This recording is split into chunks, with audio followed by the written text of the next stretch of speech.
पत्रकार बंधुओं को नमस्कार। आज ये पत्रकार वार्ता लखीमपुर कांड के ऊपर वहां जो दिल दहला देने वाली घटना हुई उस पर बातचीत करने के लिए बुलाई गई है। आज़ादी के 75 साल के बाद हमने, आपने, इस देश के लोगों ने सपने में भी नहीं सोचा रहा होगा, इस बात की कल्पना भी नहीं कभी की होगी कि आजादी के 75 साल के बाद सत्ता के अहंकार में मदहोश कुछ नेता कीड़े मकोड़े की तरह किसानों को रौंद के मार देंगे। और सरकार में बैठे हुए लोगों की संवेदनहीनता देखिए। तमाम प्रमाण सामने आ गए, तमाम वीडियो सामने आ गए, तमाम साक्ष्य सामने आ गए। किस तरीके से मंत्री की तेज रफ्तार की गाड़ियां, वो हत्यारी गाड़ियां, किसानों को कुचलते हुए कीड़े मकोड़ों की तरह रौंदते हुए चली गई। इस बात के वीडियो साक्ष्य आ गए, लेकिन अभी तक न केंद्र सरकार से मंत्री का इस्तीफा हुआ, न उत्तर प्रदेश में आदित्यनाथ की सरकार ने इन हत्यारों को गिरफ्तार किया। यह सरकार उत्तर प्रदेश में जो चल रही है वो मारो और मुआवजा दो की सरकार चल रही है। पहले मारो फिर मुआवजा दो। न हत्यारों को पकड़ो, न दोषियों को पकड़ो, न किसी पर कोई कार्रवाई करो। और यह बात मैं इसलिए कह रहा हूं, केंद्रकांत त्रिपाठी की हत्या के मामले में एसएसपी 302 का मुलजिम बनता है, कार्रवाई आज तक नहीं हुई, एसएसपी फरार है। मनीष गुप्ता की हत्या के मामले में सिपाही दरोगा 302 के मुलजिम बनते हैं, गिरफ्तारी आज तक नहीं हुई, सब फरार है। लखीमपुर कांड में किसानों की नृशंस हत्या के मामले में अजय मिश्रा और उनका बेटा आरोपी बनते हैं, 302 का मुकदमा लिखा जाता है, आज तक उनके खिलाफ कोई कार्रवाई नहीं, सब फरार हैं। आपने अब तक सुना होगा डकैत फरार, चोर फरार, माफिया फरार, स्मगलर फरार। आदित्यनाथ जी के राज में एसएसपी फरार, दरोगा फरार, सिपाही फरार, मंत्री फरार, उसका बेटा फरार। यह न्याय का सिद्धांत है आपका? इस तरह से न्याय आप करेंगे? मैं तीनों परिवारों से कल मिला। आम आदमी पार्टी का प्रतिनिधि मंडल नक्षत्र सिंह जी के परिवार से, एक होनहार पत्रकार रमन कश्यप जिसकी हत्या हुई उनके परिवार से, लवप्रीत सिंह 19 साल का एक किसान का बेटा जिसको कुचल के मार दिया गया, उनके परिवार से मिला। तीनों परिवार की एक ही स्वर में एक ही बात थी, अब तक दोषियों के खिलाफ कोई कार्रवाई नहीं हुई, अब तक अजय मिश्रा की गिरफ्तारी नहीं हुई, उनका इस्तीफा नहीं हुआ, अब तक आशीष मिश्रा की गिरफ्तारी नहीं हुई, उनका इस्तीफा नहीं हुआ, उनके खिलाफ कोई कार्रवाई नहीं हुई। एक मंत्री जब अपने पद पर बैठा रहेगा, और वो भी कोई सामान्य मंत्री नहीं, देश का गृह राज्य मंत्री, तो आप मुझे जरा बताइए, उसके अधीन तो तमाम जांच एजेंसियां आती हैं जिनको जांच करना है। कैसे जांच संभव है? कैसे न्याय मिलेगा? कैसे निष्पक्ष जांच कराई जाएगी? और आज तो सर्वोच्च न्यायालय ने पूछ लिया कि आरोपियों की, अपराधियों की गिरफ्तारी अब तक क्यों नहीं हुई, कार्रवाई अब तक क्यों नहीं हुई।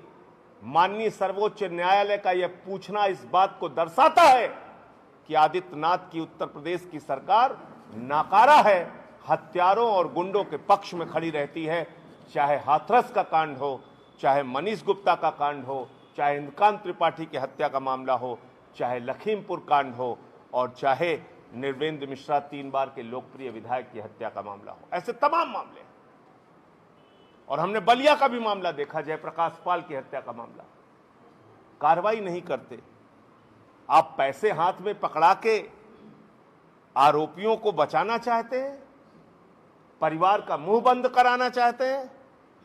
पीड़ित परिवारों को न्याय देने के बजाय मुआवजा मुआवजा और मुआवजा, मुआवजा मारो, मुआवजा मारो, मुआवजा मारो, मुआवजा की नीति पे आप चल रहे हैं। इसलिए आम आदमी पार्टी मांग करती है इस पूरे मामले में कोर्ट मॉनिटर्ड इंक्वायरी कराई जाए, मंत्री का इस्तीफा कराया जाए, उनके बेटे की गिरफ्तारी की जाए और उनके साथ जितने भी लोग इस घटना में शामिल थे, इस दरिंदगी में शामिल थे, उनको सबको पकड़ के जेल के सीखचों के पीछे भेजा जाए और टाइम बाउंड इंक्वायरी होनी चाहिए। समयबद्ध जांच और सजा इस पूरे मामले में होनी चाहिए, वरना तो न्याय से लोगों का विश्वास उठता जाएगा। हम लोग गए तो हमसे सवाल किया गया कि भारतीय जनता पार्टी के लोग कह रहे हैं कि आप लोग तो पॉलिटिकल टूरिज्म पे जा रहे हैं। 56 घंटे तक मुझे पुलिस हिरासत में रखा गया, हमारे साथियों को पुलिस हिरासत में रखा गया 56 घंटे तक, और मैं एक ही सवाल करता रहा, क्या लोकतंत्र में किसान की मौत पर शोक संवेदना व्यक्त करना अपराध है?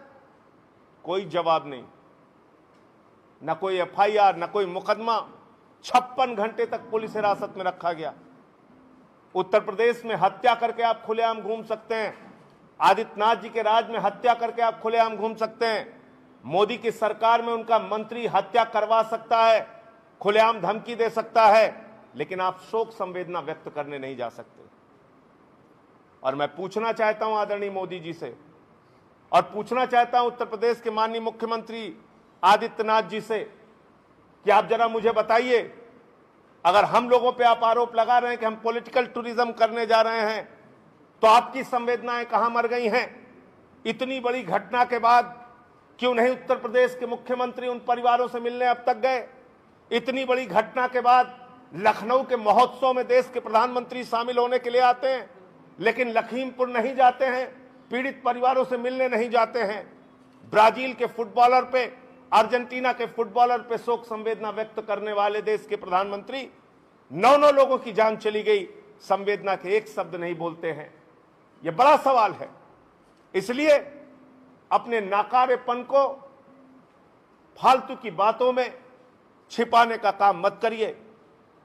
विपक्ष के नेताओं ने अपनी जिम्मेदारी निभाई और आप 300 सीट लेके, जनता का इतना बड़ा समर्थन लेके संवेदना का शब्द आप नहीं बोल सके।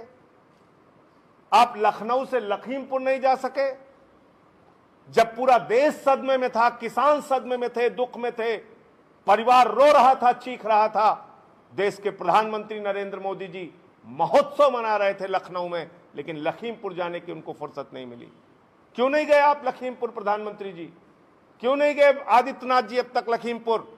क्यों नहीं किसानों से मिले? क्या सिर्फ आप वोट लेके सत्ता का मजा लेने के लिए हैं? आप दुख में, मुसीबत में लोगों के साथ खड़े नहीं होंगे? ये किस प्रकार का अहंकार है?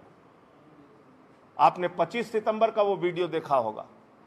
इनका अहंकारी मंत्री कहता है, मैं विधायक, सांसद, मंत्री तो बाद में हूं, मेरा पुराना इतिहास पता कर लेना, 2 मिनट में ठीक कर दूंगा और लखीमपुरी नहीं दुनिया छुड़वा दूंगा।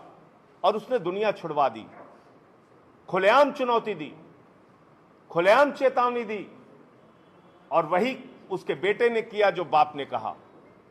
तो इसलिए अब तक इस पूरे मामले में लीपापोती करने का प्रयास तो जरूर आदित्यनाथ जी की सरकार के द्वारा किया जा रहा है। अब तक इस मामले में नरेंद्र मोदी जी की खामोशी हजारों सवालों को खड़ा करती हैं। अब तक इस मामले में प्रधानमंत्री का पीड़ित परिवारों से ना मिलना, मुख्यमंत्री का पीड़ित परिवारों से ना मिलना संवेदनहीनता की पराकाष्ठा को दर्शाता है। मैं सिर्फ इतना कहना चाहता हूं, न्याय की लड़ाई जारी रहेगी और आम आदमी पार्टी, हमारे नेता अरविंद केजरीवाल, हमारे मुख्यमंत्री दिल्ली के, उन्होंने तीनों परिवारों से बात की है फोन पर और पूरा भरोसा दिलाया है कि हर दुख की घड़ी में हम साथ हैं आपके। हर प्रकार की मदद, हर प्रकार की सहायता आम आदमी पार्टी आपकी करेगी।